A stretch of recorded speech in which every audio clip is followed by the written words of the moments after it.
I had to make many choices, as you are, I am sure, in many steps of my life. And now, while I'm trying to flash back and overview my whole life, I guess it's too hard to pick one of them, since every choice somehow diverted the flow of my future. And sometimes you don't get to choose, and somebody else makes choices for you. By the way, for not all choices, you have enough power to prefer or decide. Sometimes somebody else, and sometimes the poetic justice makes the choices for you.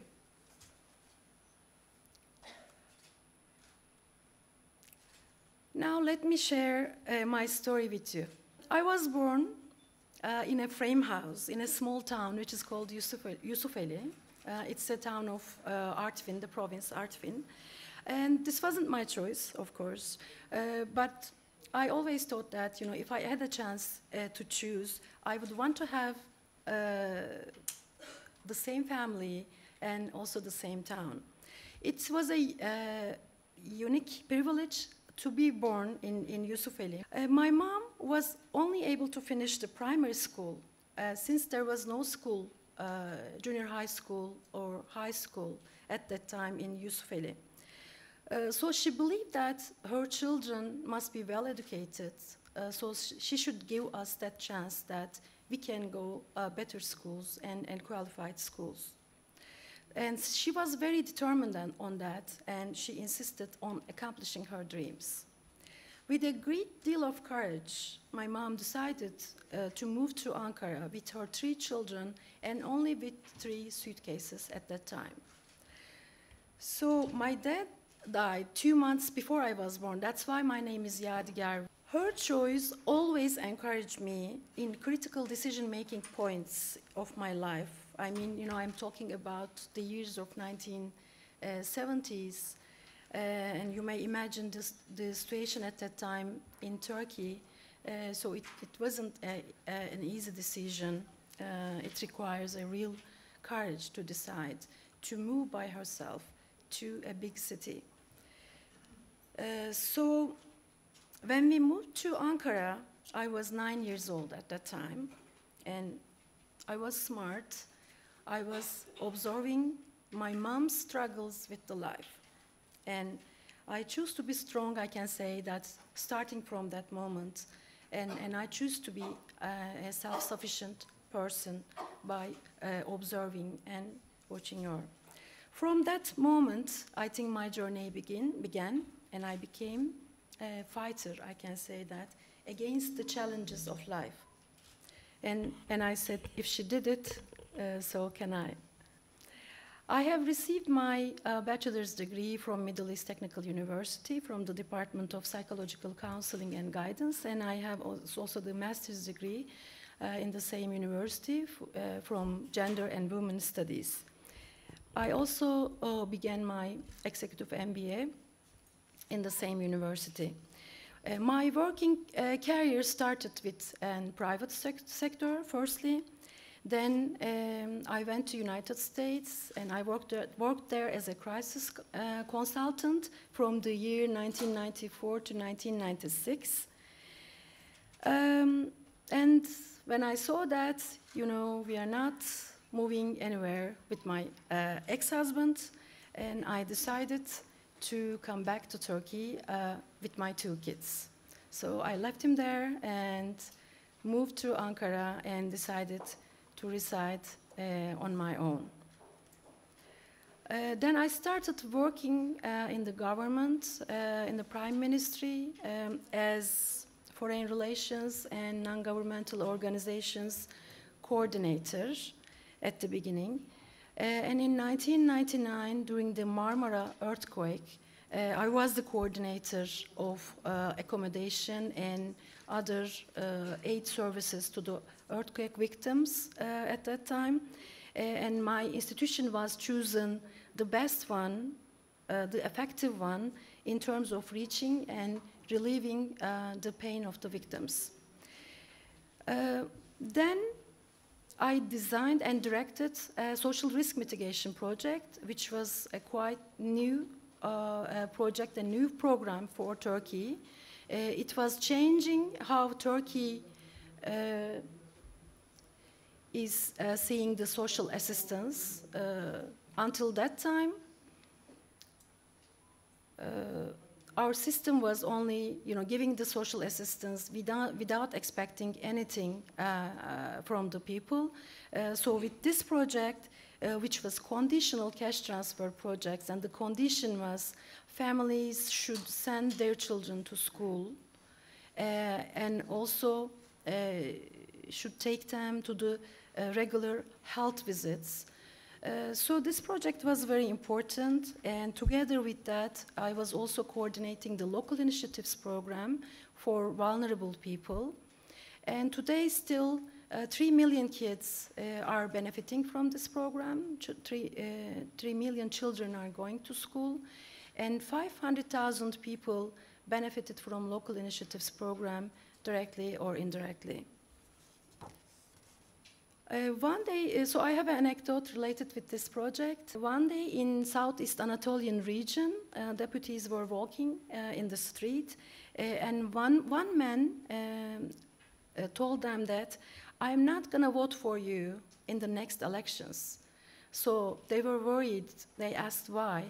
And he said, "Because you are paying the money to the woman, and they are not listening us anymore." This program really, especially in certain regions, change the ways, how women are treated, how girls are treated.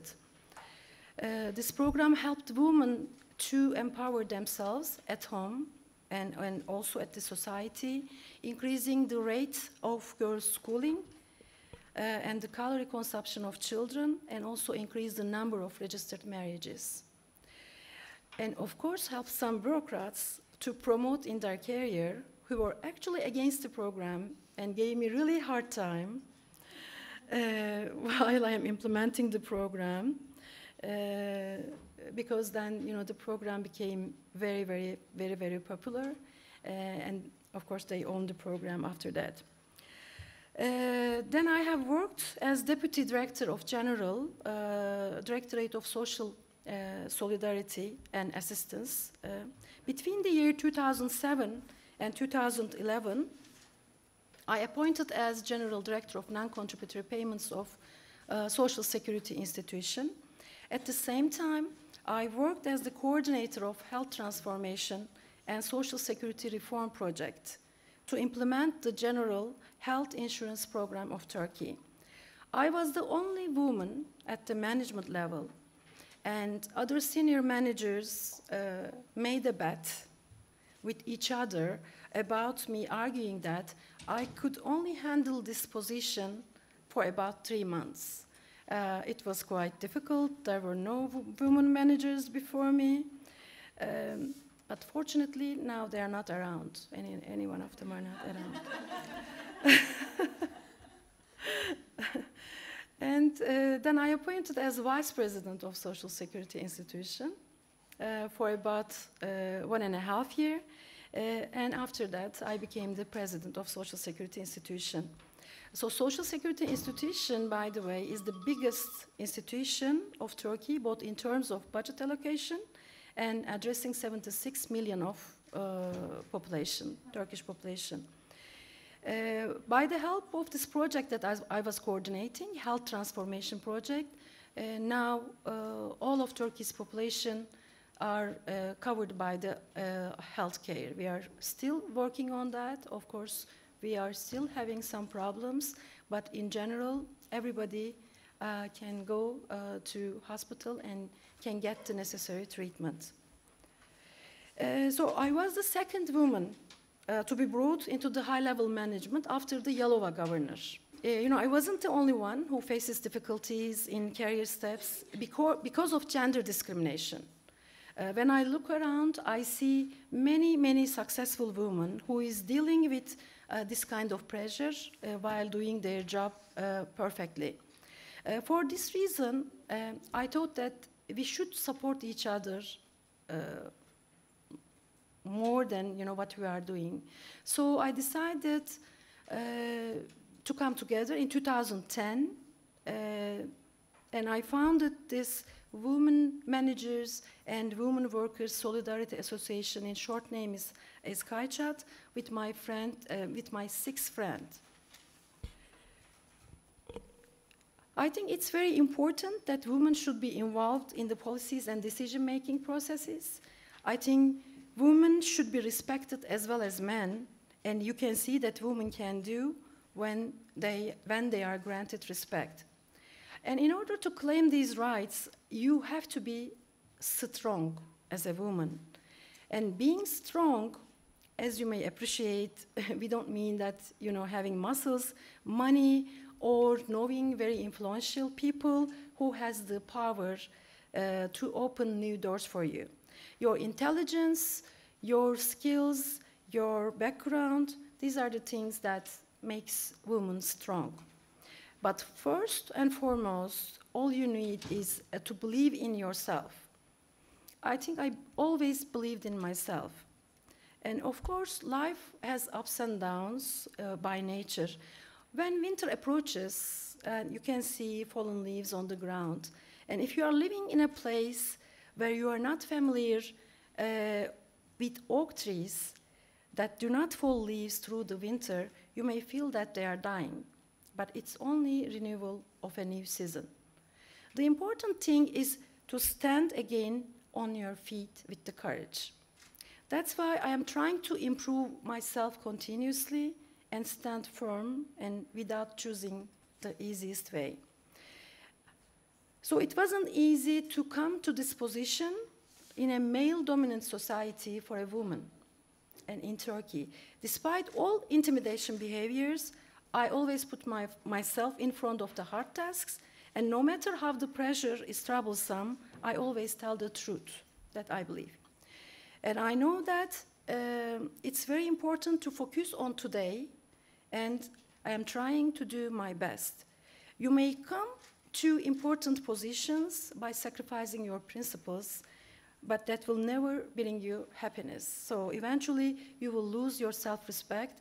I think it's very important that you keep with your principles and your truth. Of course, there were many times that I felt really exhausted, and I said, no, I can't make it anymore, and this is enough. I can't take it anymore. But if you are determined enough, of course, your chance to be successful is quite high. One day I felt very desperate about my fight within the bureaucratic system, and I came up with the idea that I should be in a different position where I could change the flow of the system. I thought I have to be part of the solution. And in 2007, I resigned from my assignment, and I decided to continue with politics. And in order to change the things that I believe were going in the wrong way. But of course, I didn't have a father, I didn't have a husband, I was divorced, that I can rely on. And I was divorced at that time, and it's another story that I will come back later. And I didn't have the wealth to spend for a big campaign. So the executives of the party, which I was a candidate, was impressed with my background and after reading my CV. And they said, well, everything is perfect, but. And of course, by but, they were referring to my marital status because I was single. And I said that, isn't that great? That I was able to do all of these things by myself. I mean, isn't it a good thing? And they said, well, yes, but the things are not working in that way. But however, at the end of the day, I think they believed in me, and I succeeded to become a candidate from a big province in a good ranking. At the end of the elections, I wasn't elected. Due to a small difference in votes, but it was very important that, I was a candidate in a good ranking. But I wasn't unhappy.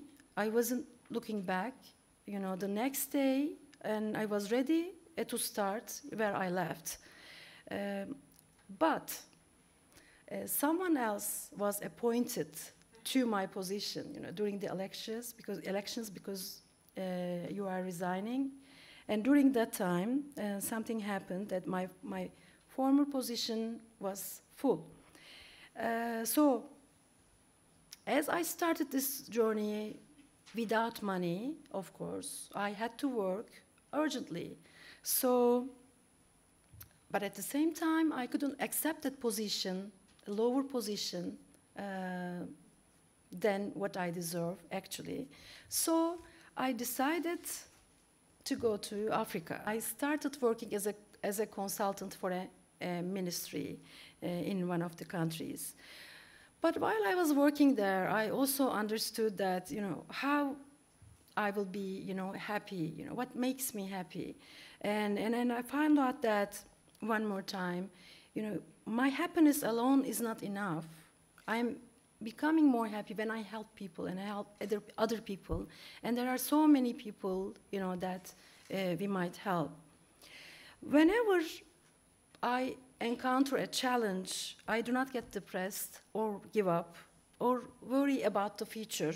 I actually, any fear regarding the future is not really about the future itself. You know, it's about the self-confidence. And I know my skills, and I believe that without taking a risk, you cannot be successful. As I said before, life has ups and downs. When things go wrong, I do not isolate or hide away from realities of life or people. And never forget that staying in touch with your families and with your friends who love you or whom you love is always the key to stay strong and be self-confident. And nature also is another thing that helped me a lot. And I think love is another key to success. Loving what you have, you know, loving your work, loving people, loving animals, and being grateful. That's very important for what you have at that moment. That helps you a lot. But of course, I have to accept that another truth that I worked really, really hard. You know, I like working and I had to work hard, and I did that. I was with my friends when I left the courthouse the day I divorced. They were trying to cheer me up, you know, and ask to spend some time together. And I said, no, yeah, sorry, I have to work. And I went back to work right after the courthouse. Because I didn't have any time, you know, that was a luxury for me to do that at that time. So I continued with working. And Canadian author Lucy Montgomery said, well, we all make mistakes, so just put it behind you. We should regret our mistakes and learn from them, but never carry them forward into the future with us. I didn't get stuck with my bad experience, and I remarried again. And here in this photo, you can see my gorgeous family. I doubled my family size, so I took risk. And I am happy that I did that. And I think that was the best choice of my life that I have done. And as my best friend, I know that now my husband is proud of me, my strengths and my achievements and my attitudes towards life. And Robert Lower, who is a sociologist, he said that nothing worthwhile ever happens quickly and easily. You achieve only as you are determined to achieve and as you keep at it until you have achieved. So one of the most powerful lessons in life is to recognize that no one can give you the power. And many people actually do not want to have the power. So you have to find the courage to seize on. So thank you very much for listening to me. Thanks a lot.